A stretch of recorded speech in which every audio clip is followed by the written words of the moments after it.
Magandang hapon mga idol. For today, tara magluto tayo ng biko. At sisimulan na nga natin ang pagluluto.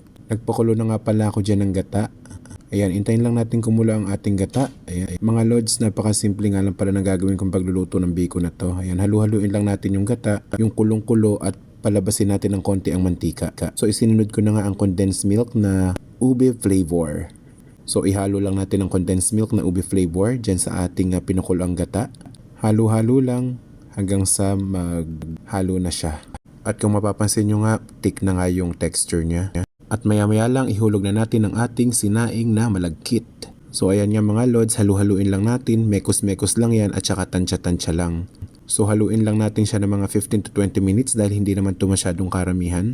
Ayan nga, halu-haluin lang natin hanggang sa makuha natin ang tamang consistency. Depende sa gusto nyo kung gaano kakunat. Ako kasi mga lods, takal ko na yan. So wala na akong sukat-sukat kasi madalas ko naman itong ginagawa. Wala nang sukat, tansya-tansya lang. Magaling naman tayo dyan. So kayo, depende sa inyo kung gaano ang tamis na gusto nyo.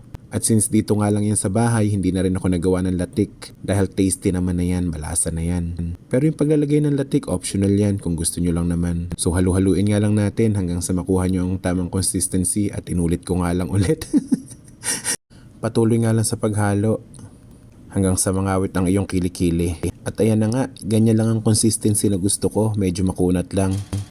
At ayan, in-transfer na nga natin sa isang lalagyan at medyo palalamigin natin ng konti. Ilatag nating mabuti dyan. At after maglatag, matulog na nga tayo. Joke.